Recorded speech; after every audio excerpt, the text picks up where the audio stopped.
to the webisodes.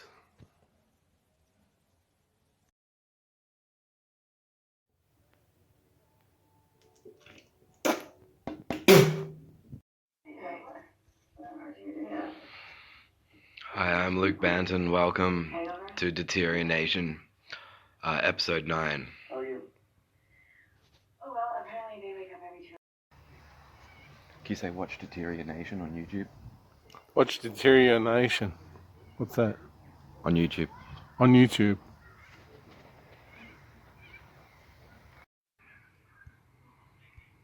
I think this is like a parable or a metaphor of the sort of situations you might wind up in when it comes to calling Erogatol and his bullshit, illegal bullshit, his contrary to the Rights Act bullshit. It'd be like if I'd bought, say I went to Capital Chemist Moniasa and Roger was there and he sold me an expired tube of vaginal thrush cream, and I went home and it didn't work, and then I noticed the expiry date, so I take it back and say, well, you sold me this thrush cream for my vagina and it's expired, so it's very embarrassing. I've had to come all the way back to the shop now. And then Roger would go, oh, no, we don't make mistakes. You sure there's not some sort of repressed childhood issue within your family that you're not thinking about, and is causing you a lot of psychoactive dispositions? And you're like, no, it's just the thrush cream was out of date. Oh, no, there's got to be one or more unresolved family conflicts during childhood. And you go, no, look at the calendar, look at the expiry date on the thrush cream. And then Roger will go, we don't make mistakes. And I go, right, Roger, I could see this is going to be tricky for you to comprehend. And that's the metaphor. So I also take the opportunity to promote Discount Pharmacy as a chain. That group is, they're very impressive. And if you do comparative looks at their products and the prices for their products, and there's also, if you like service where you aren't getting staff prejudice, in addition to the scripts you get, because there's this culture of gossiping about patients in relation to the drugs they get. That's quite a big deal within the Capital Group, and it's just so juvenile because the pharmacists aren't doctors, and when you're depending on how much you're suffering, you don't really have to. It's not relevant to you or to them to carry on about the scheduling grade of certain substances. Plus, they're not even the drugs you would want to be on if you were going to have a good time. They talk about their products like you're at risk of misusing them just to have a good time. Like, you are not selling the right drugs anywhere in your pharmacy for that concern to be a valid one. So anyway, so discount chemist warehouse is probably my favorite. I can remember a former employer trying to encourage me not to respect what they were trying to do when their branches started to open up in Canberra, but I would certainly say I do. I like them more. The Northbourne one is quite respectable. Anyway, that's it. Te quiero, amigo. Te quiero, amigo. Buen amigo. You good amigo. Yeah. Uh, Good morning. This is Luke Banton on the 3rd of February 2019, and as just a side note video, I'm just at the moment I'm rearranging and finalizing the first 3 episodes of Deterioration. So the title should encompass the many levels of concepts that are explored in the series. It will journal and chronicle to some extent.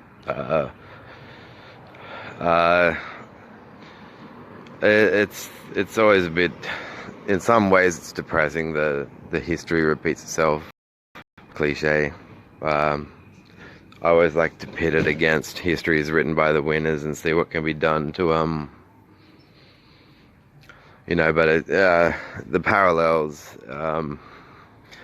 between myself and 2 organizations that I devote a lot of time and effort to, and while I learned a lot, I'm starting to think that actually I'm reminded of what a girl said at a nightclub once about assertiveness being the key to your answer, and she basically made the case to me that she felt, though she thought I was well spoken and things like that, she really thought I would do better and make a better way for myself in life if I asserted myself at every point that I needed to. And so for me, that's been a case of learning a lot about when is that best to, and if it's the dogmatic authoritarian types in the organization who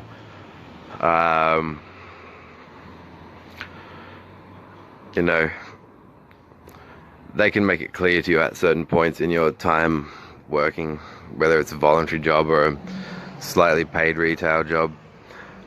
They can make it quite clear to you they do not want you to say anything that usurps their point of view or makes them feel like their authority has been undermined. So you have to ask, well, where's the line between you not doing that so that they feel more respected, but then stepping back and going, oh, hang on, actually the way they've spoken in the workplace is, once you check it against the Rights Act,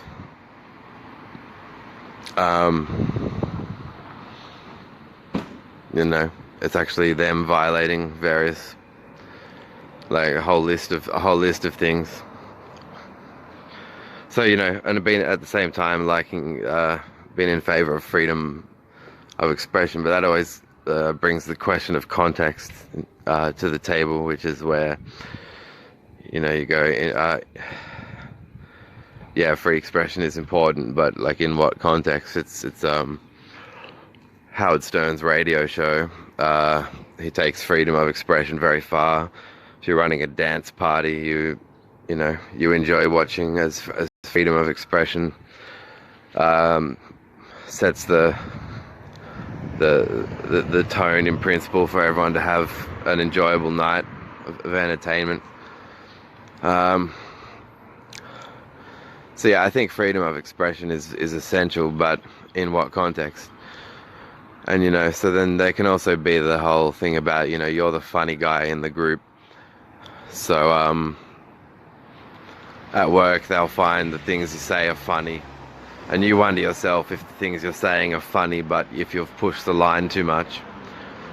But you're not insulting, you're just kind of in a way it's also part of how you learn or test your critical faculties, a bit of humor here and things like that. So but when there are outright violations of discrimination acts and things like that, in the context of art, I think freedom of expression can be taken much further. Art that you intend to either sell or give away, or publishing a book, because when people consider the whole art piece as a whole, then they're able to go, well, this person values freedom of expression in this context to this extent, as evidenced by this piece of art. And so as I've been restricted in what I can do now because of some physically disabling pain that has only gotten really worse, particularly over the last year, but has been it's been a menace in some sense or another throughout the decade. I've had Botox injections of needles of syringes of Botox, the same stuff that they give for plastic surgery, injected into my scalp, which was like a 9-month regime, and it really didn't do anything. So I didn't want to start. I kind of didn't want to go to pharmaceuticals after the career I've had. So eventually I decided to deal with someone I trust. And so now at the moment it's just back to the sorts of art forms that matter to me. There's a book that I'm writing on philosophy, which I've narrowed it down from 1,200 pages to it's now between 900 and 600 pages. But there are some more topics I want to introduce, so that's for a later discussion. But you'll see in this series of deterioration clips. To me, the name is about like you and the world you've known getting eroded because you've I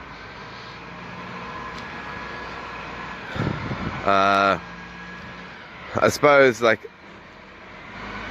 I wouldn't have bucked horns with some of the people that I had if there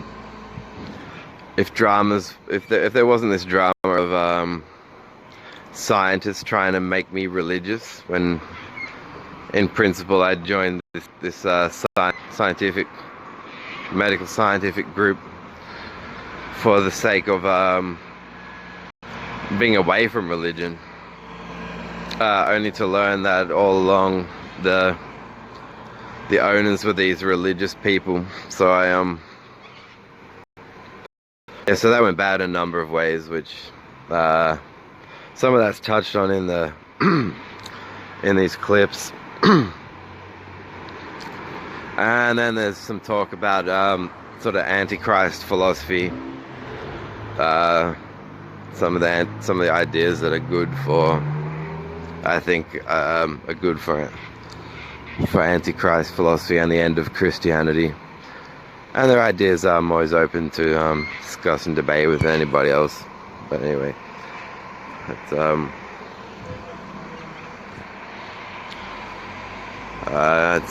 nearly 9 minutes, so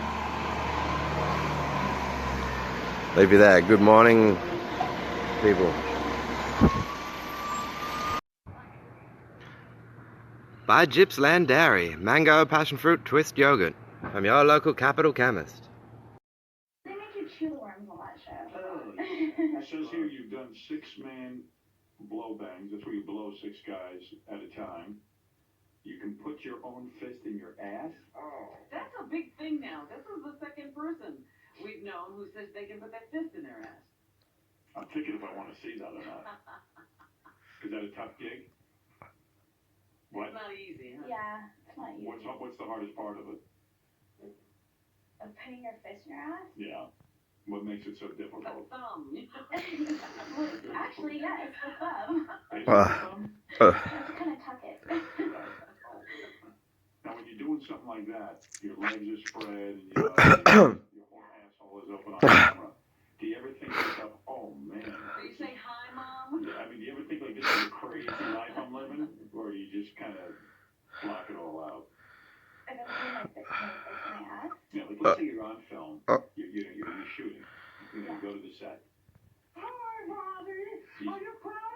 You spread your legs, your ass. Hi. You I spread wanted your to, legs, do you ever, what thoughts through your mind? Do you go like, oh my God. Yeah, maybe I should have gone for my PhD. I mean, what do you think?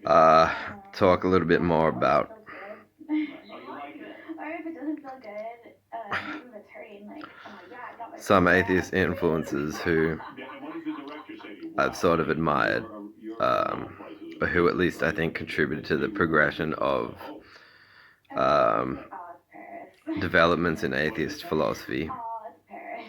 Oh, it's And some of those include members of the founding fathers,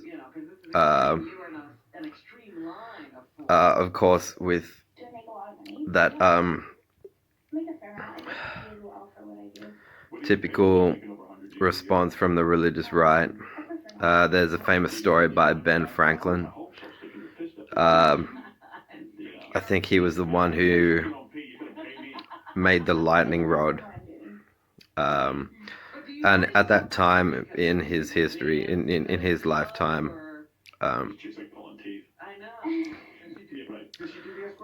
most church buildings had steel crucifixes attached to the rooftops of most church buildings. And so when there was a lightning storm, lightning would often actually hit and strike these steel crucifixes on the rooftops of these churches. And anytime that happened, the preacher thought it was a sign from God that there were unconfessed sins in the congregation. So can you imagine that? You're sitting in a church and then a lightning bolt hits this steel crucifix.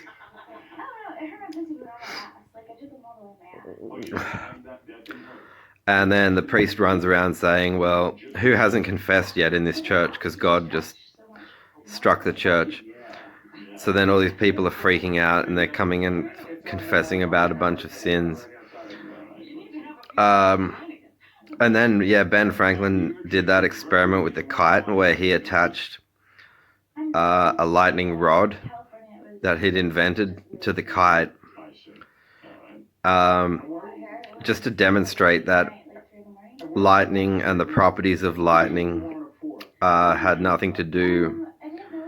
They were to do with electricity and the physical principles of the behavior of electricity. So he proved that by attaching this lightning rod to a kite, and then he flew the kite around, and then a thunderstorm would approach, and then the lightning would strike the rod on the kite, just as it would the steel cross on the roofs of the churches. So that proved that the movement and behavior of lightning and what the metal that lightning can attract to has nothing to do with God sending messages to a priest. And in his day, even people in the religious right were calling it the heretical rod. And they told Benjamin Franklin that he was toying with, if not stealing, the powers of God. And so while it may not be true to say that, you could say that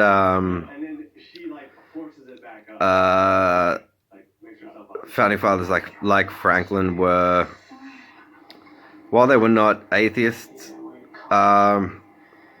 many of their thinking had something to do with their turning curve in the progression of philosophical thinking that certainly doesn't do a lot of harm to edify the history of this resurge of atheism since the Enlightenment period. And so yeah, Franklin was called a heretic, and it was called the heretical rod. Now, some things that people will say is that, well, I think maybe they will even say most of the founding fathers weren't atheists because they were deists. And deism is a form of theism, but it's not one that involves like maybe you can say it. Yeah, it involved a supernatural God, because there was no better way for them to explain how the world came to being or to exist. But their God was called the God of deism and not theism. And in deism, you never pray to a deist God, because all he really did was start the universe, like winding up a clock. He made the planets and set the whole process in motion. But then he stood back and said, I'm not doing a fucking thing after that, like my work is done here. That was sort of his, the deist god's attitude. So you would never pray to a deist god, you would never expect a deist god to heal an illness or to cast out a demon, because I think they may not have even believed in demons. No prayer, no interventions, no saviors, no human sacrifices, no knowing God's will, no thinking you can invest or influence God's will.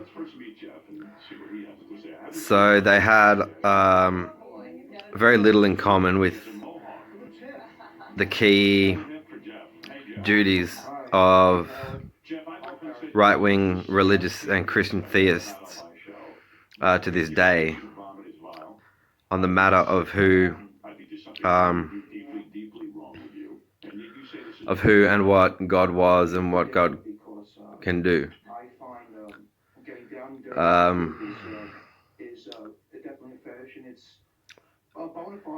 So yeah, that was that whole thing.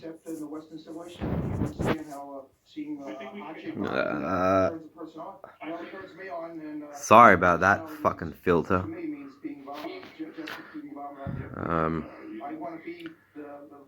And that one.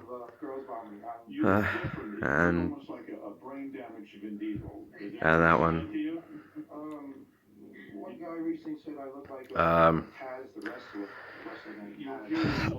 Yeah, so that's a little bit on Ben Franklin. I think John Adams said the world would be better without the Christian religion. So they didn't find much favor at all with Christianity or what it had to say in their day.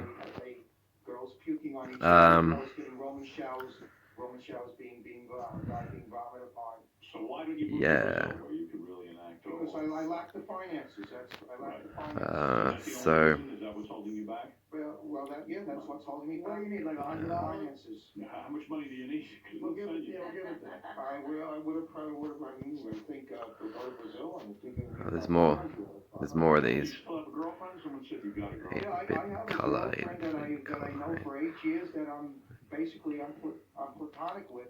She knows all about. Who else? Fetish, but she doesn't appreciate. The Marquis de Sade is another atheist who I admire, but don't go reading his books and thinking of me as like his disciple. This whole concept of a follower, being a follower to a religious figurehead, you lose all of that when you deconvert, because I mean, I'm not I've talked about this in previous episodes of Deterioration, but you know, I do have, as an Antichrist, my opinions on Jesus, for instance, and that is that I don't think you can rely that he even said what it is said to have said that he said in the Gospels of Matthew, Luke, and John, because unless you're unaware of the word plagiarism, and unless you don't think that documents written off a source document let me think, 10 to 25 years after the first one are plagiarisms, then tell me what a plagiarism is. It'd be like you taking my some essays I've written on unbelief, and then saying, yeah, and then 10 years later, you know, Luke the unbeliever walked on the surface of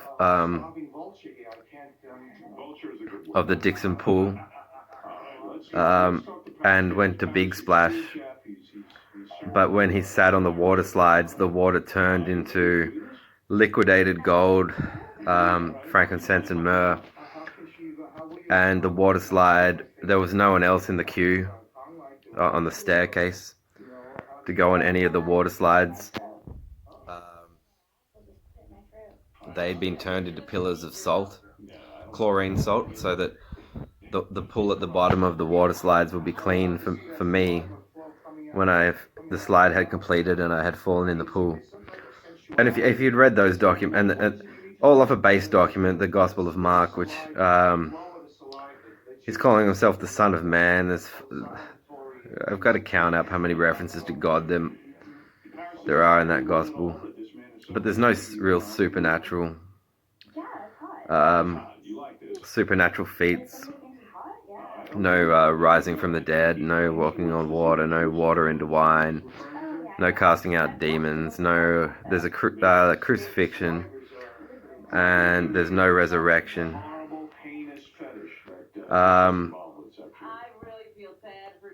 So therefore these things were added later, and was it to make the king and queen seem better, King Herod and his queen,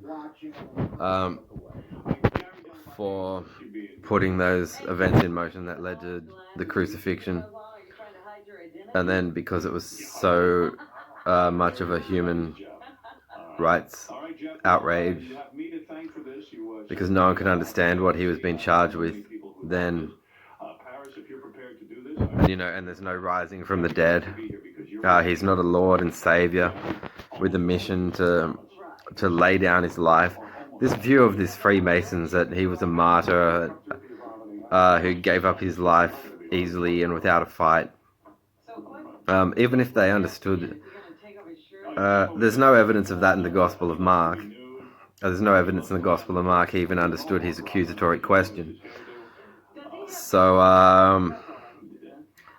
these Freemasons must therefore be thinking of books about his miracles and his supernatural feats, and that's all. They're also the books that have all the ideology in it. Jesus and his 12 disciples, and he was teaching about the parable of the son and the prodigal son, and it's so much more dramatic and idealistic in terms of what Jesus is said to be saying and teaching. So that's where you could say he had a cause, an ideological cause, and the Freemasons like to martyr people with ideological causes. So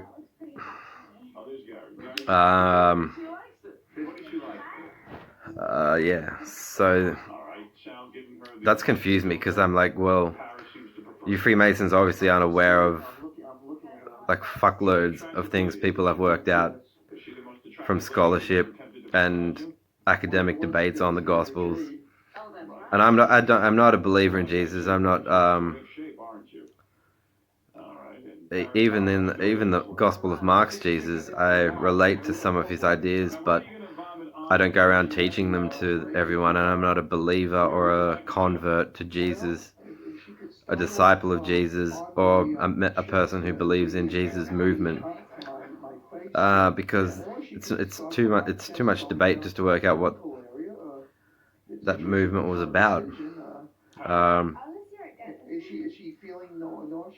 And if attrition from the political system at the time had him carrying his cross up a hill, who would say they didn't drive him suicidal and have him carry his cross up a hill just knowing he was going to get nailed to it? You'd have to be suicidal to do that. So I don't see how they're saying, he gave up too easily. And I don't see how they could say that there's any credibility, more credibility to the religion of the Freemasons with the things they'll say about Jesus in their Christian religion, about him being a martyr. He doesn't have. There's no proof that he sufficiently had a cause. Sorry, it's done it again. So yeah, I think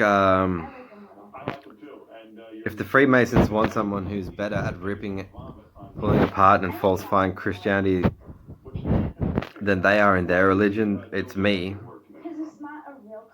And I can do that without disrespecting who Jesus was and what he stood for, because though my first name may or might not be from Saint Luke, of the Gospel of Luke, which, yes, it's a plagiarism. So you can say I was named after a plagiarism. I don't mind. But what you can't say is I'm not an atheist. An atheist doesn't have to have never heard of Jesus. We just don't believe he was God incarnate.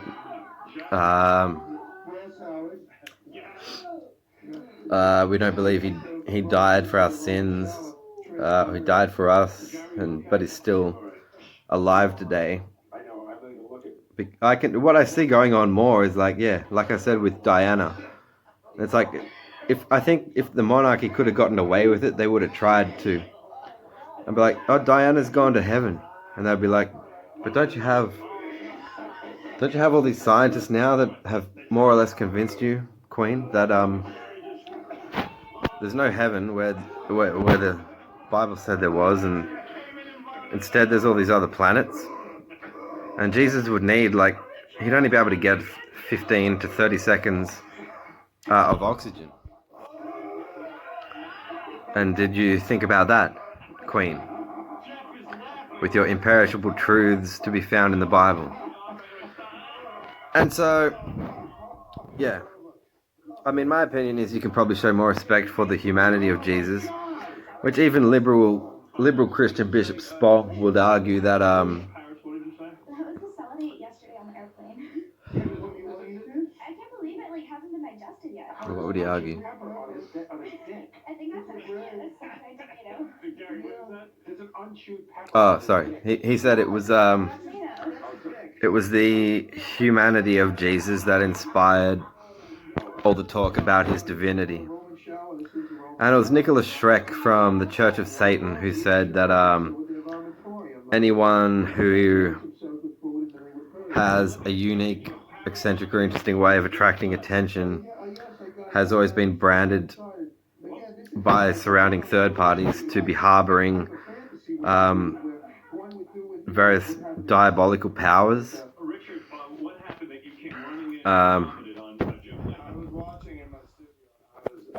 So, yeah. 20 minutes, fuck. Well, that's me. I'm Ben Franklin. Jesus. Oh, the Marquis de Sade. The Marquis de Sade, yeah, he's known for starting a sexual liberation movement called the Libertines in the 1700s in Paris. And if you've heard of terms like S&M, sadomasochism, which to these days, I think it talks about bondage and various, sadomasochism, the sado in the sado and masochism is reducible to the surname Sade, as in the Marquis de Sade. And but if you want to know what I consider to be the best short piece of literature by the Marquis de Sade, it's about a 5-6 page dialogue called Dialogue Between a Priest and a Dying Man. And it's in essence, it is just a conversation, but it mixes fiction with philosophy, as I'm tending to do in my own book that I've been working on over the past number of years with various degrees of bursting effort. And also because I'm reevaluating whether I should be adding more concepts or ditching some of the concepts that have already been explored in certain chapters. But anyway, in this conversation, there's a man who's dying, and a priest visits him to try to convert him and persuade him to become a Christian in his last moments of life. And so the priest is trying to do that, and the dying man is just sitting down and humoring him with argument. Every argument made and put forth by the priest, the dying man just shows he knows a lot more about philosophy than the priest. So the priest absolutely fails to convert the dying man. And in fact, the dying man convinces the priest to be his guest at a what's alluded to possibly being an orgy involving 6 women awaiting in a chamber. But he only extends that invite to him after he well and truly demolishes all the philosophical premises of all the arguments from this priest. And I think it's my personal opinion that the director of the movie Quills with Jeffrey Rush, Kate Winslet and Joaquin Phoenix. Kate Winslet from Titanic and Joaquin Phoenix from Gladiator and Jeffrey Rush from Shine as the Marquis de Sade. Oh, and Michael Caine, he plays the, I guess you could call him a psychiatrist of his own period in time. But it is set in an asylum where the Marquis himself was detained, the Charenton asylum, and the Marquis de Sade was like the brainiest inmate or warden at this asylum.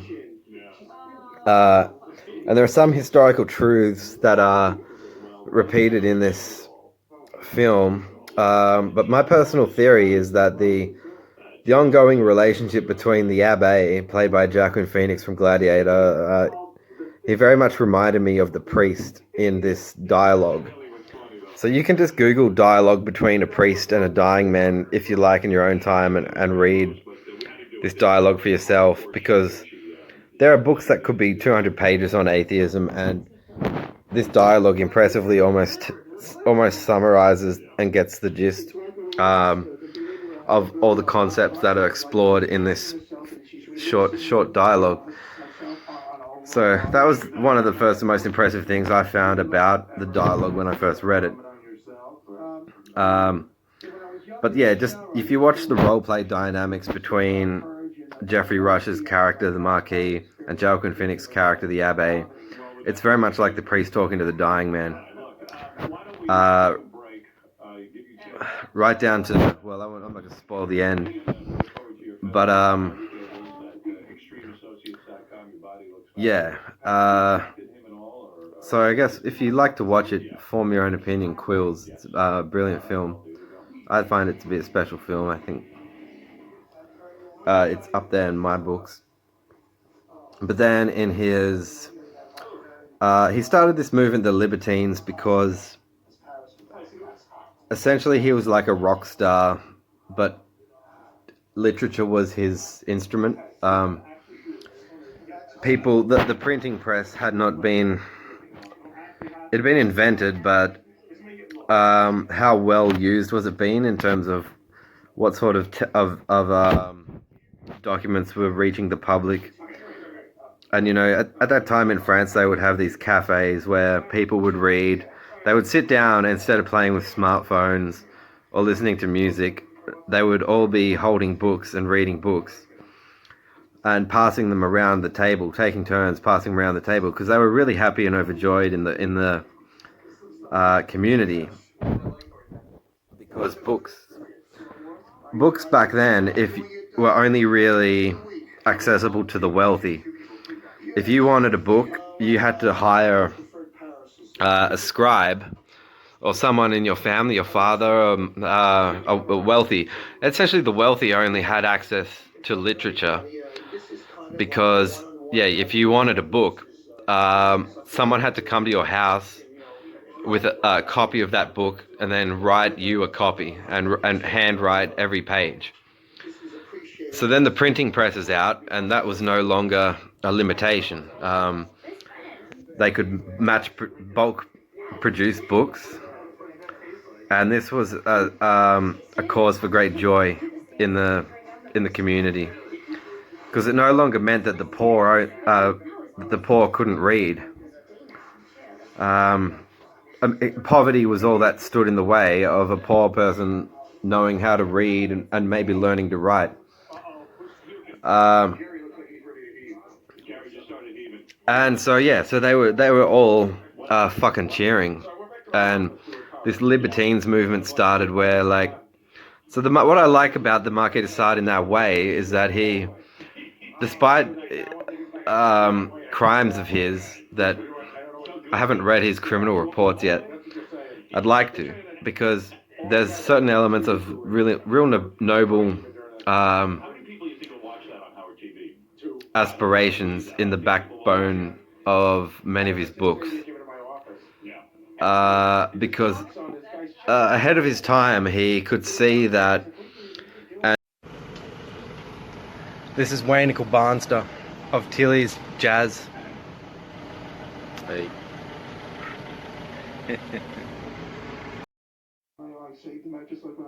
I empathize much, sorry about that, with what sort of mistreatment goes on.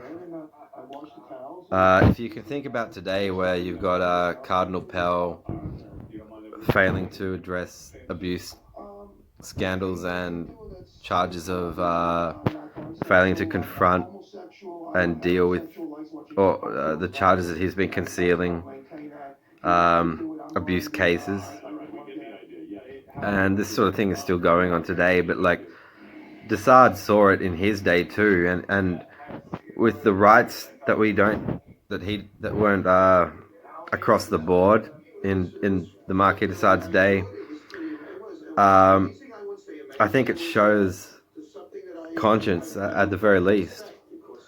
And he wrote enough knowing that his writings were putting him at risk, and that and indeed his writings were drawing the negative attention of Napoleon Bonaparte, who hated the Marquis de Sade with a passion. Look up quotes about Marquis de Sade by Napoleon Bonaparte. Napoleon Bonaparte would organize the pigs of the day, the police, to storm your house and do a house search in case you or your family were in possession of one or more Marquis de Sade books.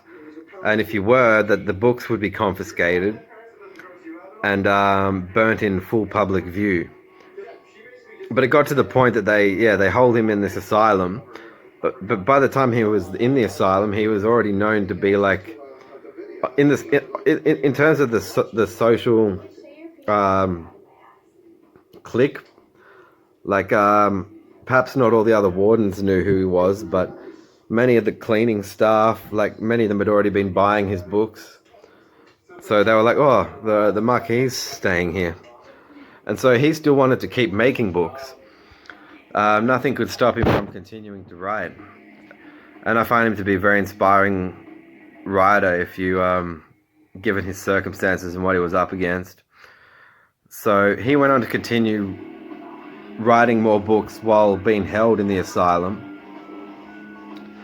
And there are accounts, apparently historical accounts, of somehow they couldn't explain why. In Quills it talks about there's a linen lady played by Kate Winslet, and so she comes to collect his dirty linen, his dirty sheets, and he would then pass her a parchment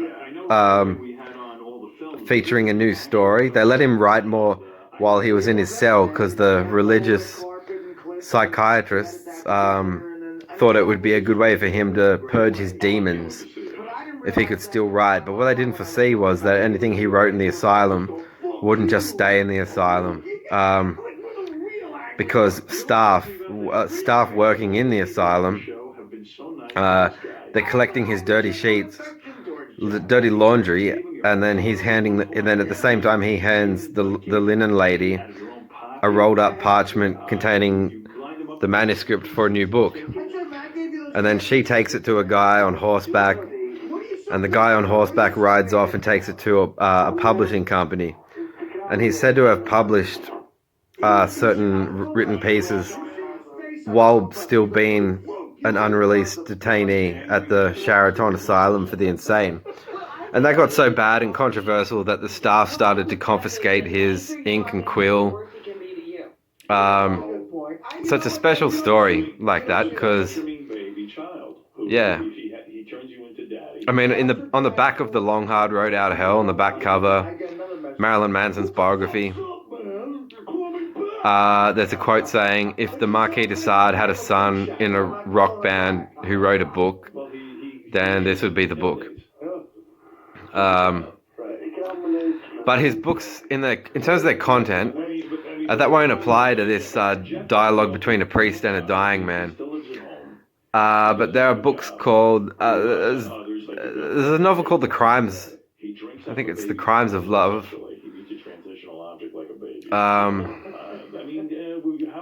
And that's filled with a series of mini stories, and they are twisted, fucked up. Like there's certain twists on the stories. The 120 Days of Sodom is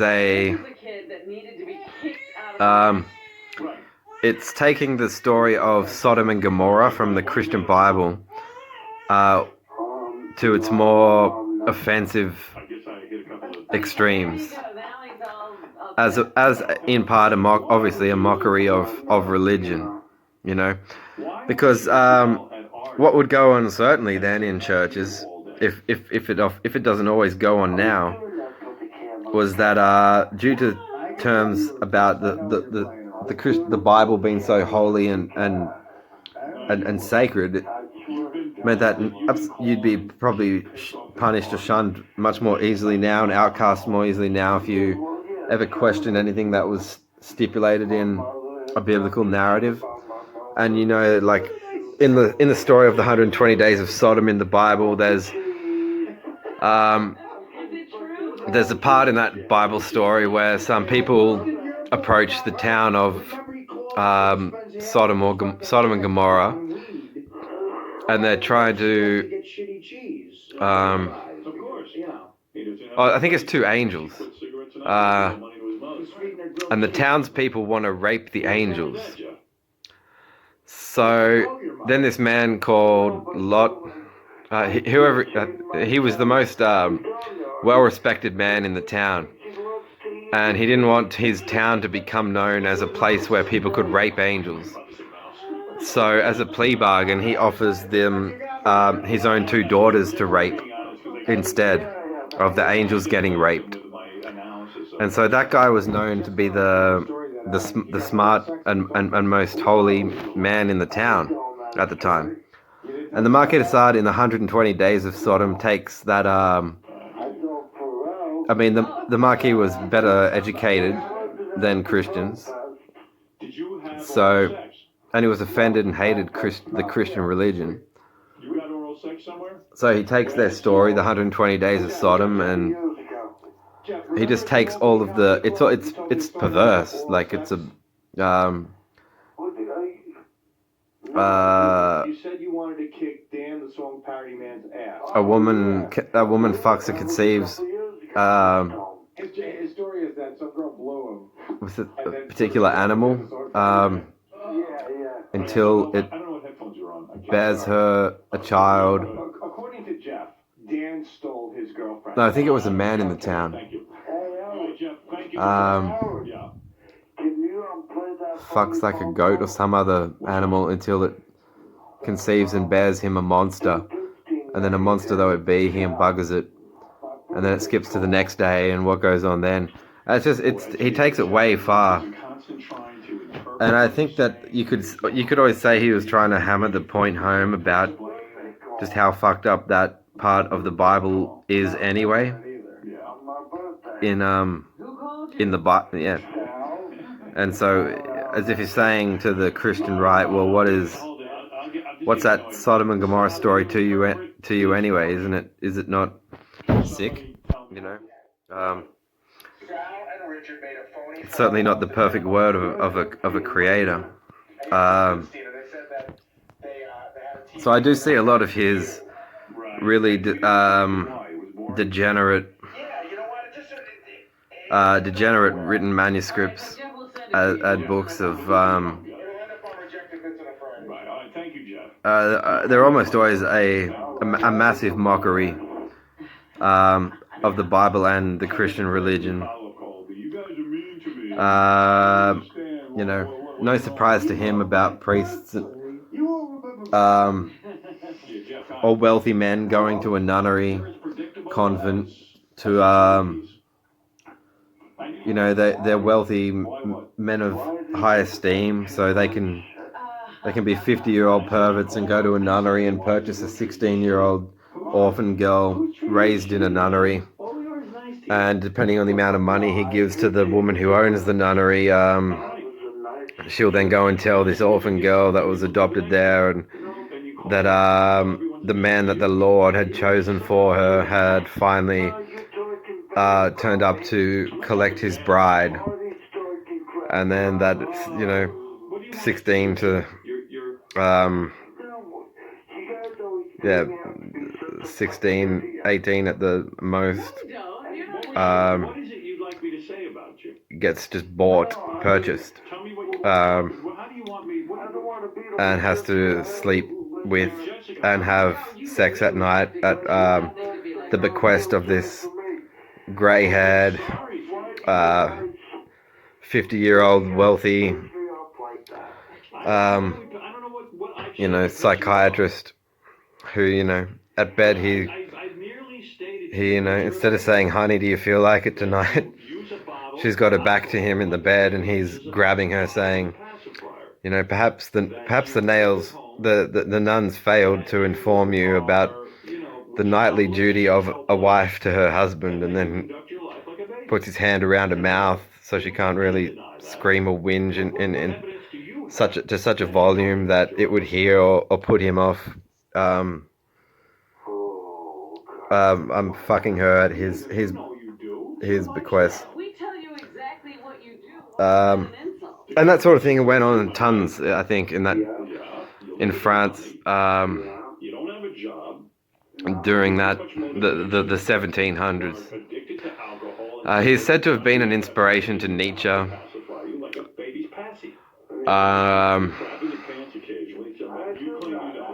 That's the Marquis de Sade. So I'd recommend watching this movie, Quills. You might like it. Was it The Crimes of Love? And there's books called Justine, Philosophy in the Bedroom and Other Writings, 120 Days of Sodom and Other Writings, Juliet, and yeah, they're fucked up books. You have to know that going in. So it's more like entertainment. But yeah, they would those books were like What props do you deserve? I guess what people would say about Alice Cooper albums in his day, or Ozzy Osbourne's albums in his day, or Marilyn Manson's albums. In terms of that controversy. So it's like as soon as the printing press is there and now books can go public, it was just, he's almost the only one really to have, or the most notorious one to have just had this great output of literature that just blew the minds of its readers. And I think that's because from de Sade's own point of view, he did have some empathy for how they were being treated and screwed because they didn't know better but he was educated better. He was trying to remember the title that he had. He was upper class, and yet he had this compulsion to risk getting locked up in an asylum because it really appealed to him to want to empower emotionally and inspire this sense of liberalism in the status quo and to people that couldn't even get literature. And you see that there was like there would have been a big drop in the way that the class divide would be so much more intense from one class to another, because you think about it, if only the rich had books, then they'd be talking, they'd sound so much more professional, and they'd know more things than people who couldn't afford to get handwritten transcripts and copies of libraries and volumes of all these books. So yeah, the printing press was there, but he was kind of like the rock star of books at that time. I'm getting tired now, so I'll leave it there. Yeah.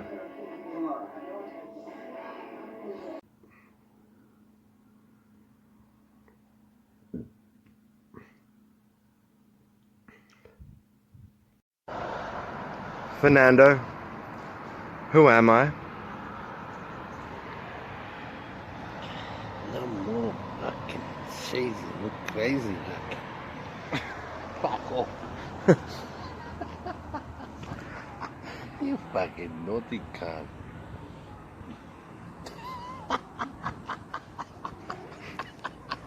You funny man, man. This is episode 3 of the webisodes of Deterian Nation. Thank you for watching. Fernando, do it again. Do it again. Come on. You pay me $100. You do pole dancing. Where's the pole dancing? Do some more. It's good, yeah, it's good. Go again. Go. No. You pay me